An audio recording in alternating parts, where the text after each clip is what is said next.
बिस्मिल्लाहिर्रहमानिर्रहीम। अस्सलाम वालेकुम। आज मैं आप सबकी फ़ेवरेट करेले गोश्त की रेसिपी लेकर आई हूँ। ये जायके में ना सिर्फ बेहद मज़ेदार बनकर तैयार होंगे, बल्कि अगर आप इस तरीके से करेले गोश्त तैयार करेंगे तो करेलों में कड़वाहट भी ना होने के बराबर होगी। मैं आपको इसके इंग्रेडिएंट्स नोट करवा देती हूँ, लेकिन उससे पहले मैं हमेशा की तरह कहूँगी कि अगर आप मेरे चैनल पर नए हैं और नई नई और आसान रेसिपी सीखना चाहते हैं तो इसे लाइक और सब्सक्राइब कर लें। बेल आइकॉन को प्रेस करें ताकि नई वीडियोस का नोटिफिकेशन आपको मिल जाए। कमेंट सेक्शन में कमेंट्स दें और मेरी वीडियोस को ज़्यादा से ज़्यादा शेयर करें।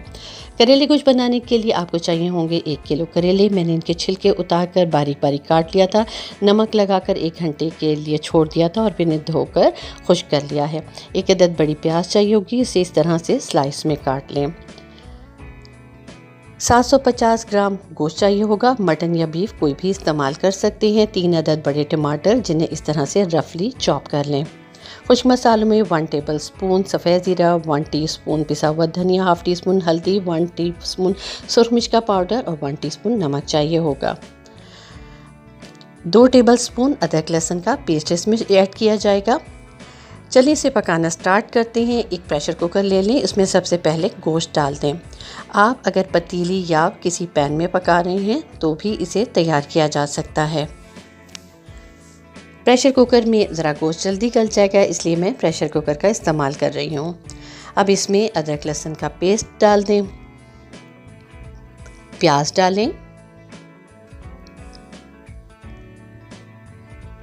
टमाटर डाल दें,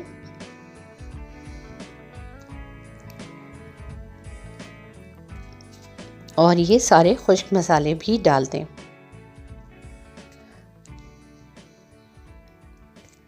अभी आपने कुकिंग ऑयल नहीं डालना, ये मैं आपको बाद में बताऊंगी कि कब डालेंगे। अब इसमें 2 ग्लास पानी शामिल कर दें। अगर आप पतीली में पका रहे हैं तो आपको 3 ग्लास पानी डालना पड़ेगा। ये देखिए मैंने प्रेशर कुकर में 2 ग्लास पानी डाल दिया है। इस सारी चीज़ों को मिक्स करें और प्रेशर कुकर को कवर कर दें और 1 घंटे के लिए गोश्त को गला लें।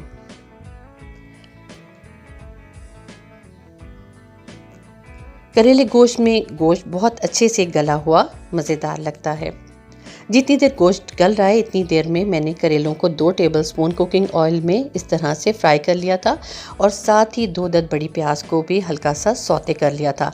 आपने करेलों को बहुत ज़्यादा ब्राउन नहीं करना और इसी तरह प्याज को भी ज़्यादा ब्राउन नहीं करना, सिर्फ नरम करना है। अब इसमें आप डालेंगे कलौंजी 1 टीस्पून, सौंफ 1 tablespoon, cooking oil half cup. ये सब्ज़ मिर्चें मैंने ली हैं, कुछ काट ली हैं, कुछ साबुत रहने दी हैं और 1 कप सब्ज़ धनिया।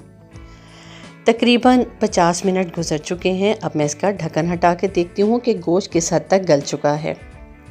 आप देख सकते हैं कि सारा पानी तकरीबन रिड्यूस हो चुका है। तकरीबन हाफ़ कप के करीब इसमें पानी रह गया है और गोश्त भी बहुत अच्छे से गल चुका है।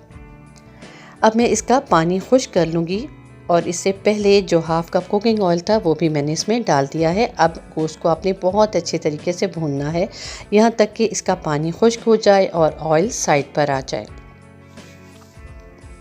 ये देखिए मैंने तकरीबन 5 मिनट इसे मीडियम टू स्लो फ्लेम पर भुना है। ऑयल साइड पर आ गया है, पानी सारा खुश्क हो चुका है। अब आप इसमें ये तले हुए करेले डाल दें।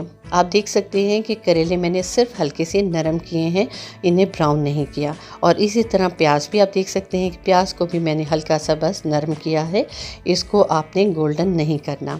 अब इसमें ये कलौंजी शामिल कर दें, सौंफ डाल दें, इन सारी चीज़ों को मिक्स करें। करेले गोश्त की ये रेसिपी बहुत आसान है। आप जब इसे तैयार करेंगे तो आप खुद देखेंगे कि कितनी मज़ेदार करेले गोश्त बनकर तैयार हुए हैं।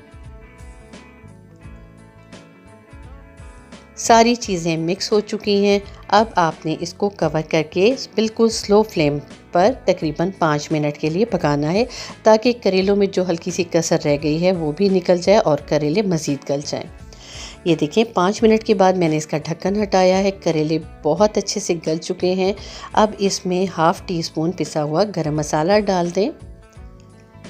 ये सब्ज़ मिर्चें डाल दें। जो साबुत सब्ज़ मिर्चें हैं उनके सेंटर में कट ज़रूर लगाएं ताकि उसका फ्लेवर और खुशबू करेलों में आ जाए। सब्ज़ धनिया भी डाल दें। अब फिर इन सारी चीज़ों को मिक्स करें।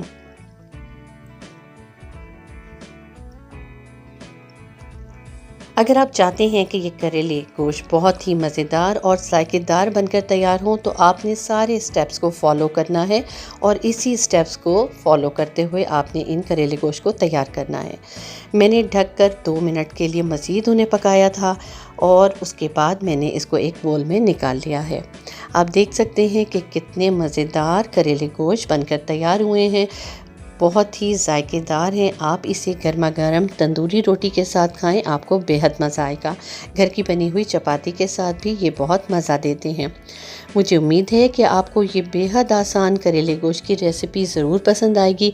आपने इस रेसिपी को ज़रूर ट्राई करना है। कमेंट सेक्शन में कमेंट देने हैं कि ये कैसे बनकर तैयार हुए थे। मुझे उम्मीद है कि आप इस रेसिपी को ज़रूर ट्राई करेंगे और मुझे फ़ीडबैक देंगे। मुझे इजाज़त दें। अल्लाह हाफ़िज़।